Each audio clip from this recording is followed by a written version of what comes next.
Hey, what's up? This is Ron K. Armstrong, filmmaker extraordinaire, here with another video for you. And in this video, I want to talk about Chris Nolan's Green Lantern. But before I do that, please hit the like button on this video. If this is your first time to my channel, hit the subscribe button to get notifications on when I go live and when I upload recorded videos. You can also sign up to my email list. Link is below. Now, I want to talk about this because this is kind of exciting news because it also sets the standard or the template for how to get work in Hollywood, whether you're an actor or a filmmaker. And I'm going to explain what I mean by that. But first, let's just read this article that came out, which details this. It's Chris Nolan wants John David Washington as Green Lantern.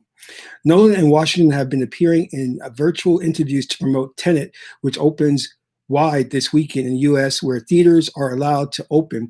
And while Nolan tells geeks of color, his days directing DC films are likely over, he is still interested in seeing Washington become Green Lantern on the big screen. When Washington was asked if he would be interested in playing Green Lantern, the actor diverted the question to Nolan, who expressed that Washington would be an excellent choice for the Green Lantern role. I agree. I totally agree.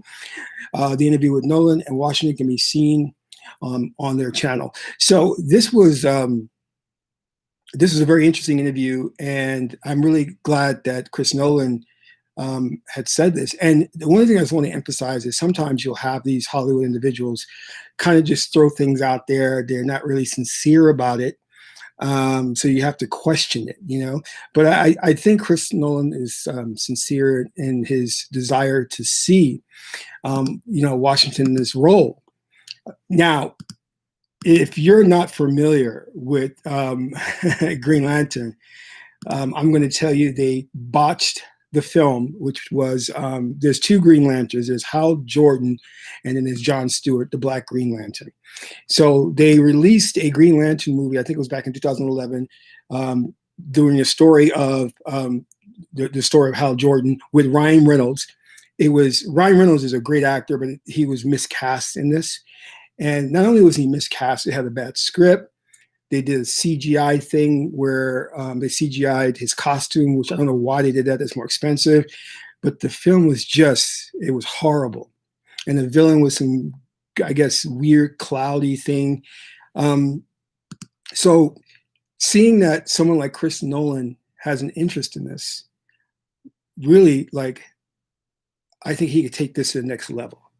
Because Green Lantern is not a very easy film to pull off simply because of his powers, the ring, and he's very unlimited. I think the only thing that holds him back is his imagination.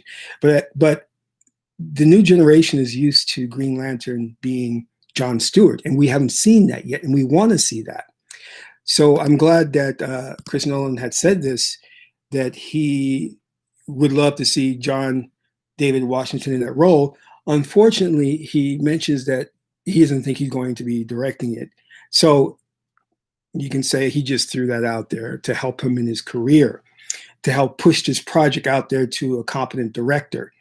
But I think it would be awesome. One of the things I also wanted to talk about, which I alluded to earlier, was the fact that, you guys have to excuse me, I kind of bit my tongue. So my tongue is a bit swollen. So I've been trying to talk all day and it's crazy.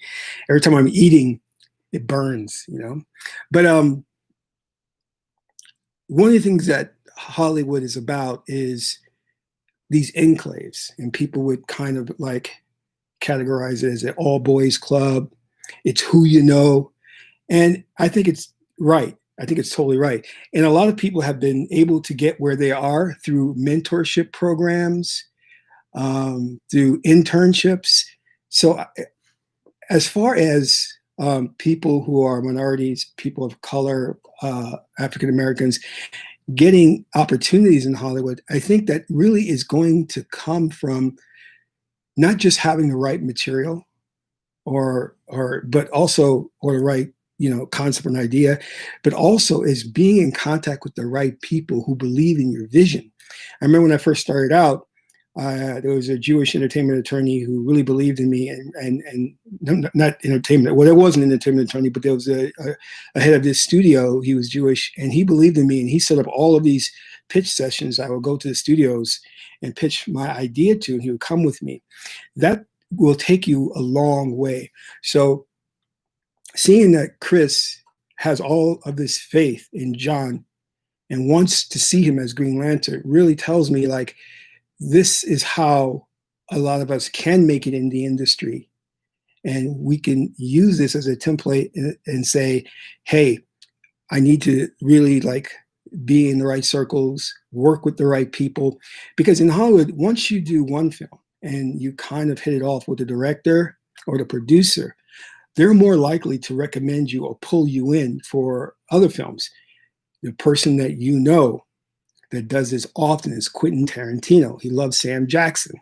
You know what I mean? He has his favorites, and every film he makes, he puts them in his film. So I think that could go and a long way. And these directors, like Quentin Tarantino, and producers, will go to bat. If you remember the story of George Lucas, who wanted to do the story of the Tuskegee Airmen, he took that project to every studio and he rejected it because it had no white hero in it. So he finally got frustrated and says, look, I'm going to just produce this film on my own. I'm going to bring this brave story about these African-American fighter pilots to the screen.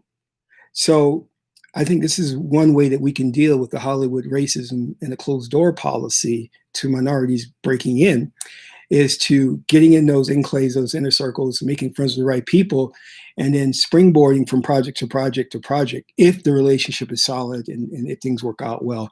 Now, on the flip side, I've seen where there's no reason why this relationship shouldn't have cemented and should have mushroomed into something really great. Case in point with Will Smith.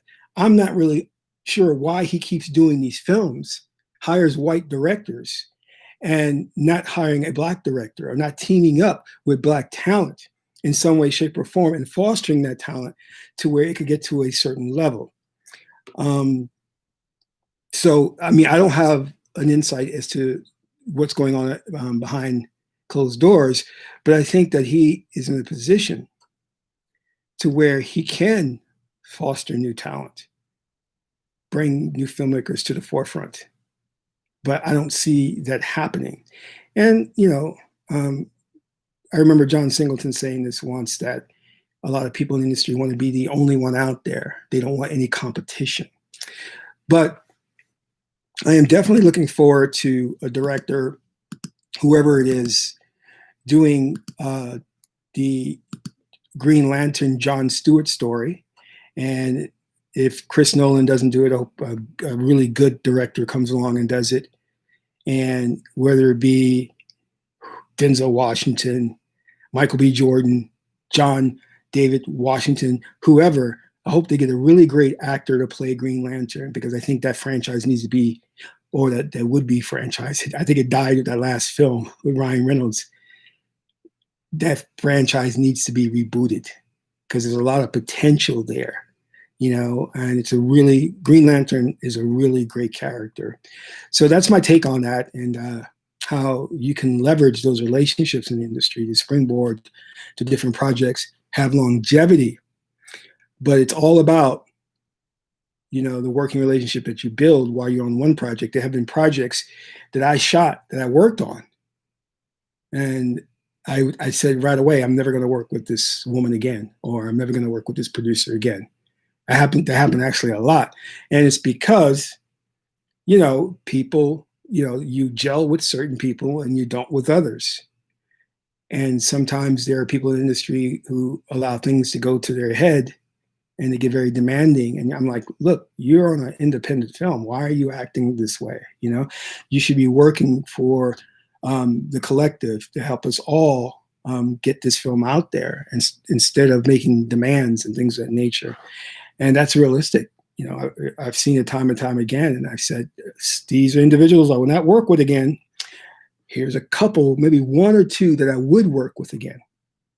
And if I got a new project, I would definitely bring them on.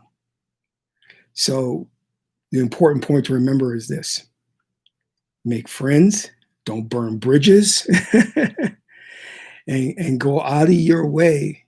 Don't disrespect yourself, but go out of your way to do a great job, and to, if you're working on an independent project, help the project come to fruition. Because directors, producers are all under stress. Time is money. It's not easy to get an independent project produced. So if you are a part of that family for that short duration of time, do everything you can to make it great. And that includes, if you're an actor, kicking ass with your performance. If you're a director, doing the best possible job you can. If you're a producer, kicking butt in that role. All right, so I want to thank you. This is Ron K. Armstrong, filmmaker extraordinaire. Until my next video, keep making films.